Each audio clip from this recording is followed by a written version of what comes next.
บายดีสบายดีพี่น้องตอนนี้ก็แจ้งขวกแล้วพี่น้องเตรียมแล้วอันปลาเหมากับมาแล้วเตรียมสีย่อเขาย่อน้ำตอนแรกก็ย่อพี่น้องเจ้าของก่อนเนาะพี่น้องเนาะคนเฮ็ดเวียกในเฮือนนี่แหละกินข้าวกินน้ำแล้วบัดแขกมากกันย่อแขกเลยปลาเหมาสบายดีเด้อจัดแจงยังสาวจัดแจงมือสุดท้ายแล้วเนาะมือนี่มือแรกสุดท้ายมือแรงสุเพิ่นก็สิพากันม่วนได้นี่สบายดีพี่น้องได้วงได้มาซอกินเกี้ยงซอกินเกี้ยงใครชุดซอกินเกี้ยงซอกินเกี้ยงมาเดี๋ยวเขานี่บ่ได้ไปใส่ดอกเนาะคันมีซอกินเกี้ยงอยู่ในนี้เขาหนังโม่จักดิบ่ที่จะบ่เห็นหน้าสุดเลยเห็นว่ากันจักหน่อยก่อนยัดแจงแล้วก่อนเฮ้ยอดใจจังหน่อยเอ็มสิว่าเอาแบ่งมาแกงก็สิตักแจกนะเตรียมเลยพี่น้องบ้องในบ้องเพิ่นสิจัดผ้าขาวตั้มหองมาหุงอยู่นี่แหละบ่มีมาหุงบ่ผู้น่ะผู้มาหุงผู้แจ้งแล้วพี่น้อง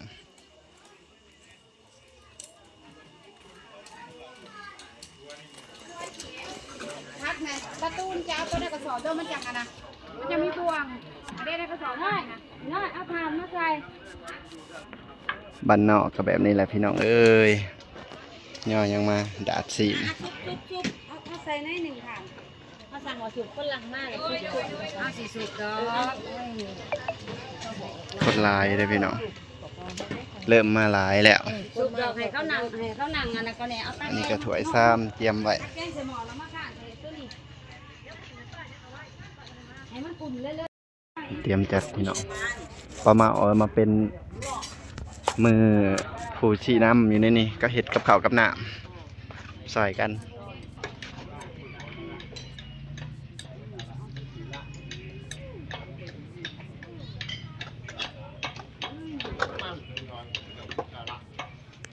คือมือแต่วันนี้พี่น้อง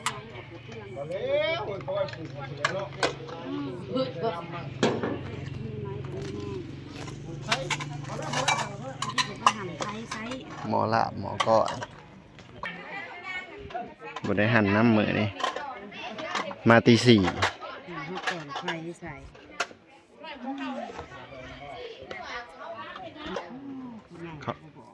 เขาก็ต่อการ์ตูนหมอบอกหมอบิ๊ก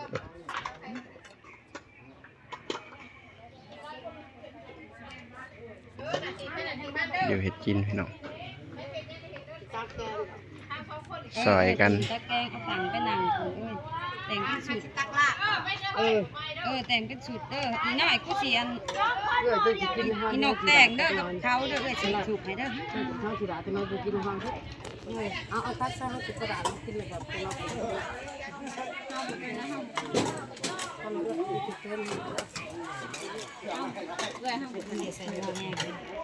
มันเป็นยังก่อนเดินเป็นยังตอนนี้แขกกำลังมาพี่น้อง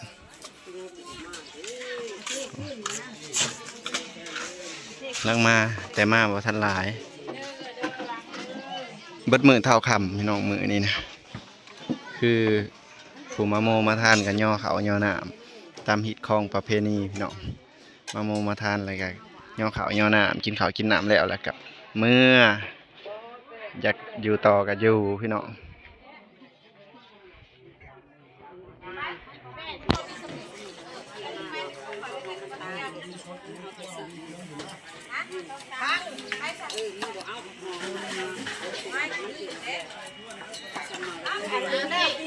มีสำเร็จจะคลายปวดจังมากใส่หิวคุณเอาไปใส่เขา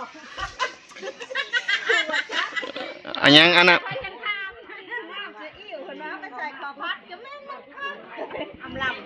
ลำเลยมีสำเร็จปวดจังต้องชิมก็เอาไปใส่ข้าวผัดก็มันคล้ายๆกันน้ำมี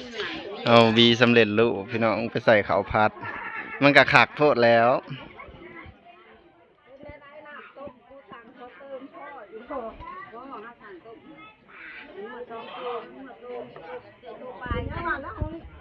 เขา ตกนะกูมาโคตรบ่ใส่ห้องหน้าเอา ไม่ ไว้ ใช่ได้กระตุกก็ต้องล้าง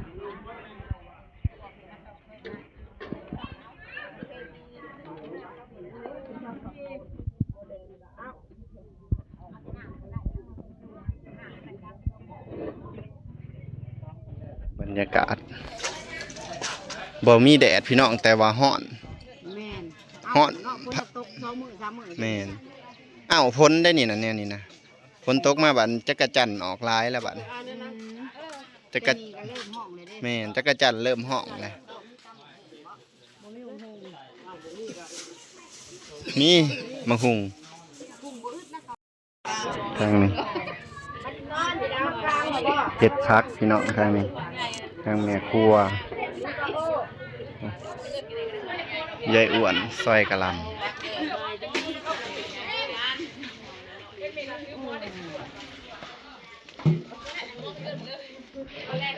ซอยกันคนละไม้คนละมือเลยพี่น้อง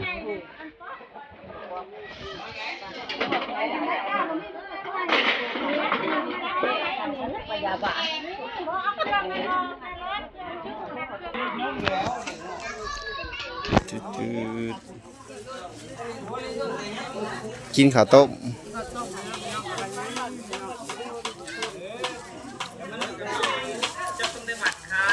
ม่วนนะเนาะเมื่อคืนนี่ไงง่องตึงบ่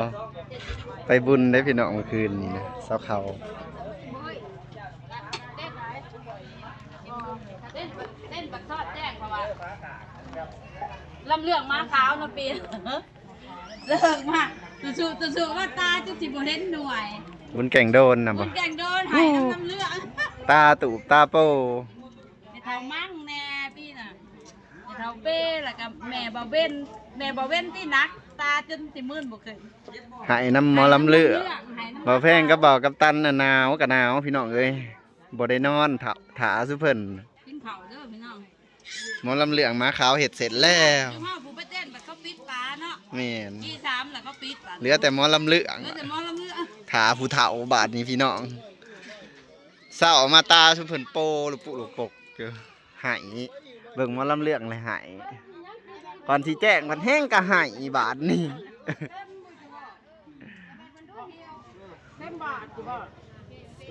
เอาหมดเต็มกับไปเพิ่มหูมาแน่เติมน้ำมัน เนี่ย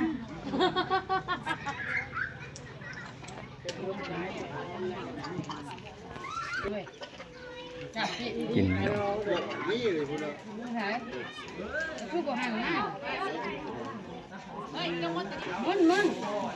นี่ห้องป้อมเนี่ยนั่งไปล่างหันมาเนี่ยนี่แต่ห้องบัวโดดๆอันนี้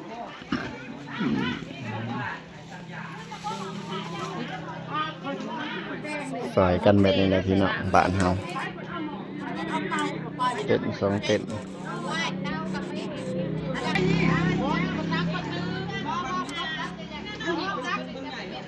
ถ้าแขกมาพี่น้องเลยคนมาแล้วก็ย่อเขาย่อหน้าแบบนี้แหละงานบ้านนอกพี่น้องเอ้ยเฮ็ดเวียกแต่เฮ็ดเวียกเรื่องสามัคคีกันนี่สุดยอดพี่น้องคือในงานนี้มีแต่ชาวบ้านซอยกันพี่น้องบ่ได้จ้างคนเฮ็ดกับเขาวดอกมีแต่ฝีมือชาวบ้านมุยแหละทั้งแพงก็มาเอามาหุงพี่น้องไว้ตำย่อคนอีกตอนเที่ยงนี่ปิดเอา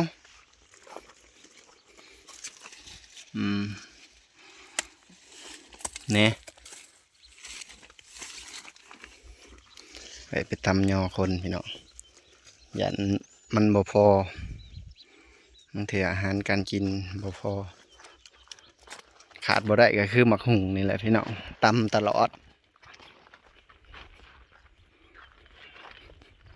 เอาหมักหุงอยู่สวนบ่อแพงปลูกไว้พี่เอาต้นพี่ป้าต้นพี่ร้ายขนาดหาเลือกเอาหมากเงินอันนั้นพอตำ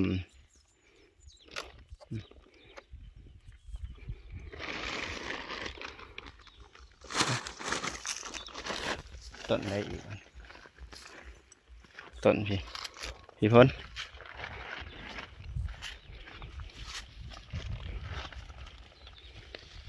ดกขักเธอได้พี่น้อง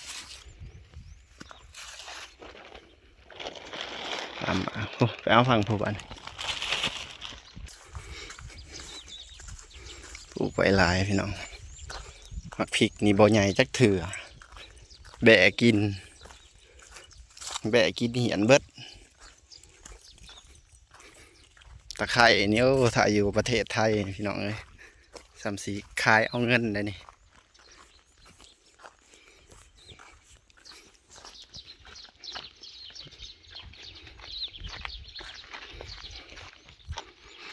ใส่กันอย่างละเน็กอย่างละหน่อย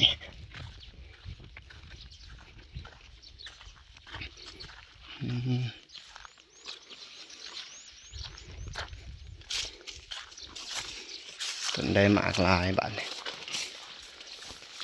ต้นได้หมากลายต้นเดียว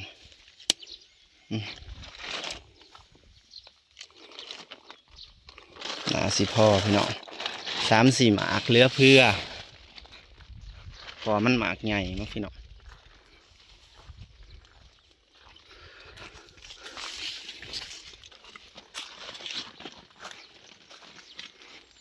คือสิพ่ออันนี้เป็นพันธุ์มันมีหลายสายพันธุ์พี่น้องเอามาปลูก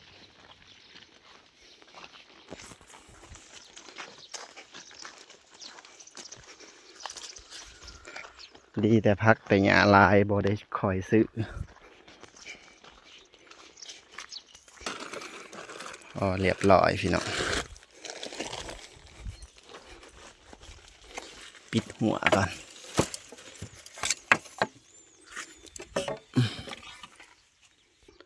โอเคพี่น้องมาหอนมาแพงกันสิขอจบคลิปฝากกดไลค์กดแชร์กดติดตามให้เด้อพี่น้องเด้อสบายดี